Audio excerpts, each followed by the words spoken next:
प्यारे विद्यार्थियों, कक्षा 8 विषय गणित मॉडल प्रश्न पत्र 2022 का मैं आपके लिए लेकर के हाजिर हूँ। इस मॉडल पेपर में से आपको वार्षिक परीक्षा यानी जो आपकी बोर्ड एग्जाम है उसमें बहुत सारे सवाल है वो मिलने वाले हैं। तो वीडियो को अंत तक जरूर देखें और चैनल पर पहली बार आए चैनल को सब्सक्राइब करने के साथ साथ बेल आइकन जरूर दबाएं और पीडीएफ प्राप्त करने के लिए डिस्क्रिप्शन में दिए गए लिंक से व्हाट्सएप ग्रुप ज्वाइन करें और पीडीएफ प्राप्त करें। तो आइए शुरू करते हैं आज का ये मॉडल प्रश्न पत्र। कक्षा 8 का समय रहेगा आपका एग्जाम में 2.5 घंटे। सभी प्रश्न हल करने हैं। प्रत्येक प्रश्न के सामने अंक है वो दिए हुए हैं। सबसे पहले अभाग यानी ऑब्जेक्टिव टाइप सवाल। निम्न वस्तुनिष्ठ प्रश्नों के उत्तर आपको देने हैं। a/2 का योज्य प्रतिलोम क्या होगा? योज्य प्रतिलोम का मतलब होता है उल्टा विपरीत। तो आपका सी सही जवाब हो जाएगा b/a। ठीक है। अगला है 3x = 21 हो तो x का मान क्या होगा? तो 3x = 21 है तो आपको इस सवाल को कैसे ज्ञात करना है ये भी मैं बताता हूँ। x का मान ज्ञात करना हो तो बराबर में 21 और 3 है वो x के साथ गुणा में है तो भाग में चला जाएगा। तो आपका x का मान है वो 7 आ जाएगा। क्या आ जाएगा भाई? 7 आ जाएगा। तो ए आपका सही जवाब है। अगला है रेखिक समीकरण में चर की अधिकतम घात कितनी हो सकती है? तो बी आपका सही आंसर है 1। ठीक है, तो इस तरह से आप बी लिख देंगे। चतुर्भुज के आमने सामने के बिंदुओं को मिलाने वाली रेखा को क्या कहते हैं? तो चतुर्भुज इस तरह से बना होता है। ठीक है, तो इसके आमने सामने की जो रेखाएं हैं इसको विकीर्ण कहा जाता है। ए आपका सही जवाब हो जाएगा। चौथे सवाल में आगे बढ़ते हैं। समांतर चतुर्भुज में सम्मुख भुजाएं होती है किस अनुपात में होती है ये बताना है। तो बराबर बराबर होती है। ठीक है ना, यानी या तो 1:1 लिखा हुआ आएगा या बराबर लिखा हुआ आएगा। तो समांतर चतुर्भुज में आमने सामने की भुजाएं वो बराबर होती है। निम्न में से पूर्ण वर्ग संख्या नहीं है। छठा सवाल है 2025, 79, 441 या 81। तो आपका सीधा सा सही जवाब है वो है 79, 79। सी आपका सही जवाब हो जाएगा। अगला है निम्न में से किस संख्या की वर्ग संख्या के अंत में 1 आएगा? तो आपका सही जवाब है वो है ए, यानी 109 की वर्ग संख्या के अंत में 1 आएगा। इसकी वर्ग संख्या का अंतिम अंक ज्ञात करने के लिए आपको क्या करना है? कुछ नहीं है, इकाई का अंक है उसको गुणा करना है। 9 की 81 यानी इसके इकाई का अंक 1 है। आप देख लीजिए। 7 7 49 लास्ट वाले का ज्ञात करना है। इसका इकाई का अंक 9 आएगा। 2 का 2 दूने 4 इकाई का अंक 4 आएगा। 3 का 3 3 इकाई का अंक 9 आएगा। तो आपको पूछा है इकाई का अंक 1 किस में आएगा? तो सीधा सा आपका ए सही आंसर हो गया है। 120 का 80% कितना होगा? तो बहुत ही सीधा सा जवाब है। आपका सही जवाब है 96। क्या करना है आपको? जिसका भी प्रतिशत ज्ञात करना हो उन दोनों को आपस में गुणा करके 100 का भाग है वो लगा देना है। नीचे 2 जीरो है, ऊपर वाले 2 जीरो से कट गए और 12 8 छिन्नू आ गए। तो ये सीधा हो गया 96। आपका सी सही जवाब। इस तरह से आपको प्रतिशत ज्ञात करने। अगला सवाल है त्रिभुज के तीनों कोणों का योग कितना होता है? तो हमेशा इसमें सही जवाब आपके बी रहेगा। 180 डिग्री होता है त्रिभुज के तीनों कोणों का मान। आगे है मूल बिंदु केक निर्देशांक है। मूल बिंदु केक है वो 0 0 को निर्देशांत करता है। यानी आपको पता है इस तरह से ग्राफ बना हुआ होता है। ठीक है, तो यहाँ पे ग्राफ का इधर 0 और इधर भी 0 होता है। तो ये मूल बिंदु है वो निर्देशांक होता है। उसके ऊपर यदि 1 1 बढ़ते हैं तो यहाँ 1 1 आएगा। ठीक है, ऐसे आगे 2 2 बढ़ जाएंगे तो यहाँ 2 2 आ जाएगा। इस तरह से आगे ग्राफ में बढ़ता रहता है। तो आपका सी सही जवाब है। आगे बढ़ते हैं। 6xy तथा 4x² का गुणनफल कितना है? यानी इन दोनों को यदि गुणा किया जाए तो कितना आएगा? तो 6 को 4 से गुणा कर दोगे 24 आ जाएगा। x है इधर x² है इधर x है तो x3 हो जाएगा और y है तो y1 हो जाएगा। तो आपका ए सही जवाब हो जाएगा 24x³ ठीक है, इस तरह से आपको लिखना है गुणनफल में। अगला है 5/6 5/6 गुणा 5/6 गुणा 5/6। तो इसका आपका सही जवाब है वो हो जाएगा बी आपका सही जवाब है। ठीक है ना, इस तरह से 5/6 की घात 4 है। क्योंकि ये सिने जब आता है तो आपको इस तरह का एक सिने यहाँ बनाना होता है। आगे बढ़ते हैं।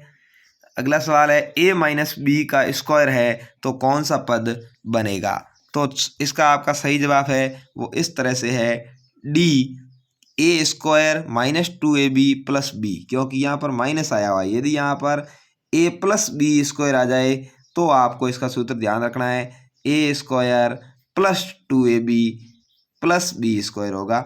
ठीक है, और यदि माइनस आया हुआ है तो यहाँ पहले में माइनस लगेगा, आपको ध्यान रखना है, उसके अलावा अगले में प्लस ही लगेगा। इस तरह से आपको याद रखना है। तो आपका इसमें सही जवाब हो गया डी। आगे बढ़ते हैं अगले सवाल की ओर।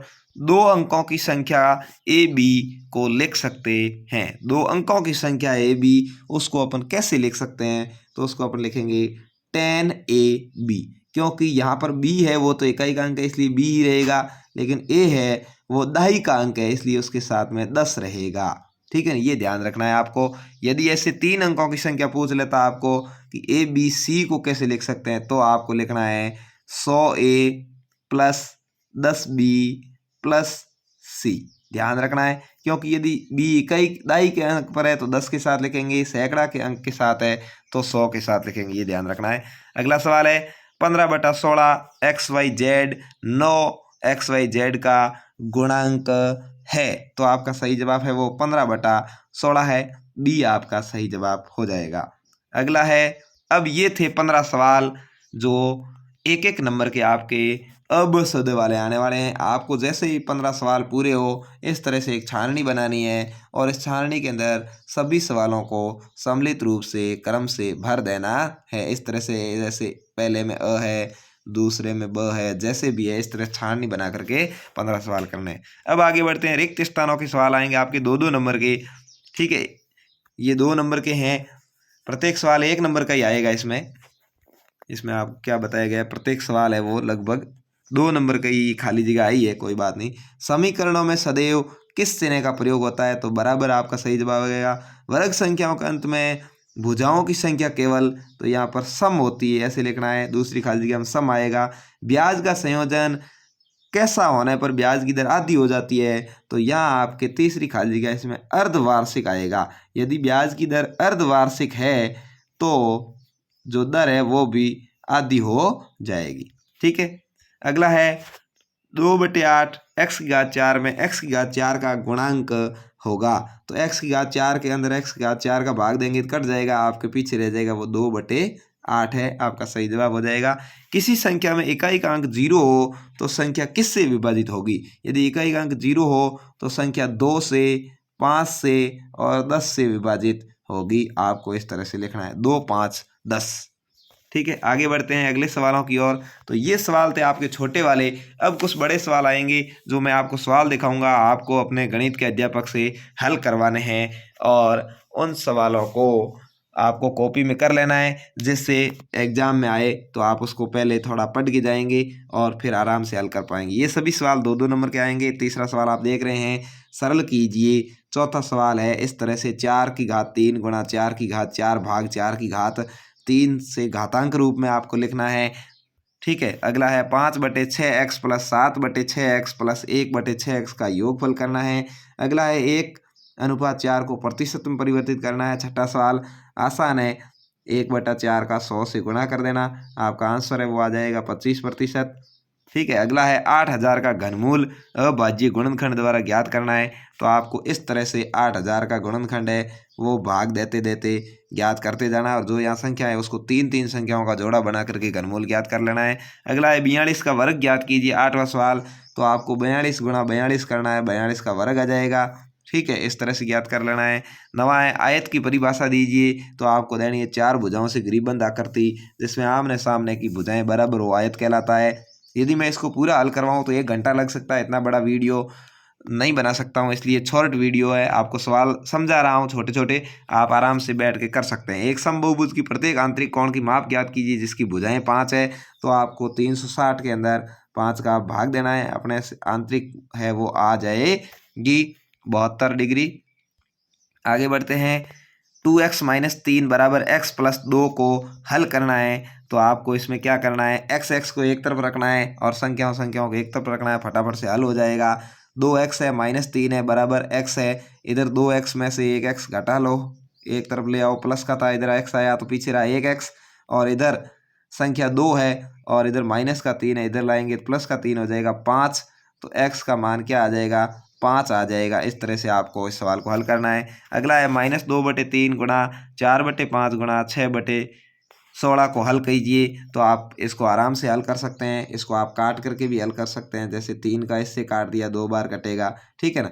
2 को इससे काट दो 8 बार कटेगा। फिर इसको 4 को 8 से काट दो 2 बार कटेगा। फिर 2 2 कट गया, ऊपर कुछ नहीं रहा, नीचे 1 रहा, तो -1/5 आपका आंसर आ जाएगा। इस तरह से आप इस सवाल कर सकते हैं। ऐसी 5 परिमेय संख्या लिखिए जो 2 से छोटी हो। 13वें सवाल में आपको 5 परिमेय संख्याएं लिखनी है। 14 है 3.02 गुणा 10 की घात 6 है, इसको हल करना है। 15वां है 8x - 3/3x बराबर 2 आ रहा है, तो इसको सिद्ध करके दिखाना है।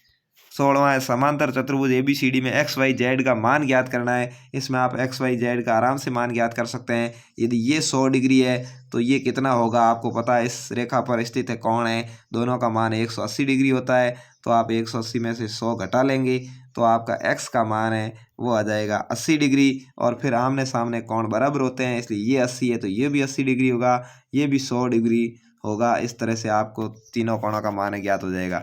वो छोटी छोटी पूर्ण संख्या ज्ञात कीजिए। 17वां सवाल, जैसे 252 से गुणा करने पर एक पूर्ण वर्ग संख्या बन जाए, इसको आप गुणा करके हल कर लेंगे। अभाज्य गुणनखंड विधि द्वारा 512 का घनमूल ज्ञात करना है। ऐसे ज्ञात करना है, वो 512 का मैंने बताया था, ऐसे ही सेम भाग देते जाना है और 3 3 का जोड़ा बना करके घनमूल आ जाएगा। ए तथा बी का मान ज्ञात कीजिए। जहाँ ए और बी एक अंक है तो आपको यहाँ पर मान ज्ञात करना है। कैसे करना देख लीजिए। ए में 5 जोड़ने पर 2 आ रहा है, तो आपको पता है 2 का मतलब ये है कि हासिल लगी है। तो आप क्या करेंगे, आपको पता चल गया होगा कि जब ए के अंदर 5 जोड़ने पर 2 आ रहा है मतलब 12 आ रहा है, तो यहाँ ए का मान क्या है भाई, 7 हो जाएगा। यहाँ 2 के बाद 1 हासिल लग गई तो 3 2 5 और 1 हासिल का 6, तो बी का मान क्या आ गया, 6 आ गया। ए का मान 7 आ गया। तो आप ऐसे लिख देंगे ए बराबर 7 बी बराबर 6, और संख्या लिख के आप देख भी सकते हैं जोड़ सही है। आगे बढ़ते हैं। अगला सवाल है, एक स्कूटर 42,000 रुपये में खरीदा गया। 8% वार्षिक दर से इसका मूल्य अवमूल्यन हो गया, मतलब घट गया। 1 वर्ष बाद स्कूटर का मूल्य क्या है। तो आपको कुछ नहीं करना है, आपको करना है मूलधन गुणा जो माना कि दर है उसको लिखना है 100 माइनस दर, ठीक है, गुणा समय बटे 100, ठीक है। इस तरह से आप इसकी ज्ञात कर सकते हैं। आप कहें तो मैं जल्दी से आपको बता भी देता हूँ। 42,000 गुणा आपको करना है 100 में से 8 घट गए, मतलब मूल्य घट रहा है 92, समय 1 वर्ष ही है, और बटे 100, 2 जीरो से 2 जीरो काट देंगे, 420 का आप 92 से गुणा कर देंगे, जो मूल्य है वो निकल के आ जाएगा। अगला है 21 राहुल और हारून की वर्तमान आयु में अनुपात 5:7 है। 4 बाद उनकी आयु का योग 56 वर्ष हो जाएगा। उसकी वर्तमान आयु क्या है। आपको कुछ नहीं करना है, 4 वर्ष बाद दोनों की आयु बढ़ रही है तो 8 वर्ष घटा लो 56 में से। 56 में से 8 वर्ष घटा लोगे तो पीछे रहेंगे 48, और 48 के अंदर इस अनुपातों का योग देना है, यानी 5 7 12 होते हैं, 12 का भाग दे दो अनुपात के अंदर, ठीक है, 4 आ गया। अब उनकी वर्तमान आयु ज्ञात करनी है, राहुल की करनी है तो 4 को 5 से गुणा कर लोगे 20 वर्ष आ जाएगी, और हारून की करनी है 7 से गुणा कर लोगे 28 वर्ष आ जाएगी, ठीक है ना। इस तरह से आप ये निकाल सकते हैं। अगला है सरल करना है, a की घात 2 प्लस b की घात 3 प्लस 3 और फिर +5 है, इसको सरल करेंगे। और नीचे जो दूसरा दिया हुआ है इसको भी आपको सरल करना है। अगला है मान ज्ञात करना है, 1/3 की घात -1 -1/4 की घात -1, और दूसरा है -4 की घात 5 और भाग -4 की घात 8। इसको भी आप गणित के अध्यापक की सहायता से हल करें, समय बहुत ज़्यादा लग सकता है यहाँ हल करने में। उपयुक्त पैमाना का प्रयोग करते हुए निम्न तालिका में दी गई राशियों के लिए आलेख बनाना है। 4 नंबर का सवाल आएगा, जमा धन पर वार्षिक ब्याज कितना होगा। 1000 रुपये का 80 रुपये हो रहा है, 2000 का 160 हो रहा है, 3000 का 240 हो रहा है, 4000 का 320 हो रहा है, 5000 का 400 हो रहा है। तो आपको क्या करना है, इस तरह से ये ग्राफ बनाना है। ये ग्राफ का सवाल है, ध्यान रखना। इस तरह से ग्राफ बनाना है और इधर लिख लेना है 80 160 240, ऐसे लिखते जाना है, ठीक है ना। पूरा पूरा लिख लेना है, जो भी है 320 और 400, ठीक है। और इस तरफ की संख्याओं में लिख लेना है आपको ये 1000, ठीक है ना। इधर आगे 2000, ऐसे ऐसे लिखते लिखते जाएंगे। उसके बाद आपको क्या करना है, इनको मिलाना है। कैसे, जैसे 1000 का 80 है तो यहाँ पर मिल जाएगा, या बिंदु बन जाएगा। 2000 का 160 है तो यहाँ पर बिंदु बन जाएगा। इसका 3000 का 240 है, यहाँ बिंदु बन जाएगा। 4000 का यहाँ है, यहाँ बिंदु बन जाएगा। 5000 का यहाँ है, यहाँ बिंदु बच और ये जो एक रेखा बनेगी वो बिल्कुल सीधी यहाँ से बनेगी। यदि सीधी बनती है तो आपका आंसर सही है। आपको क्या करना है, इसको बनाते समय या लाइनों का ध्यान रखना है कि इसको यदि हमने 2 लाइन पे बनाया है तो इसको भी दूसरी लाइन पे ही बनाएं, इसको पहली पे बनाया है तो इसको भी पहली पे ही बनाएं। ये ध्यान रखेंगे तो इस तरह का आपका एक ग्राफ बन जाएगा, बिल्कुल सीधी रेखा, और जो आपका सही आंसर होगा। ठीक है, तो इस तरह से ये गणित का पेपर है आपके आने वाला है 80 नंबर का। आप 80 में से 80 नंबर आसानी से हासिल कर सकते हैं। तो धन्यवाद, मिलते हैं नेक्स्ट वीडियो में। वीडियो को लाइक शेयर जरूर कर दें और अनिल क्लासेज चैनल को जरूर सब्सक्राइब कर दें, जिससे आपको सभी मॉडल पेपर है वो अच्छे से समझ में आ सके। ठीक है, गणित का मॉडल पेपर अभी मैं ये आपको भेज ही रहा हूँ और इंग्लिश का मॉडल पेपर ही जल्द आएगा और सभी विषयों के परीक्षा से पहले 4 मॉडल पेपर आपके लिए लेकर के आने वाला हूँ। तो धन्यवाद, मिलते हैं नेक्स्ट वीडियो में। जय हिंद, वंदे मातरम।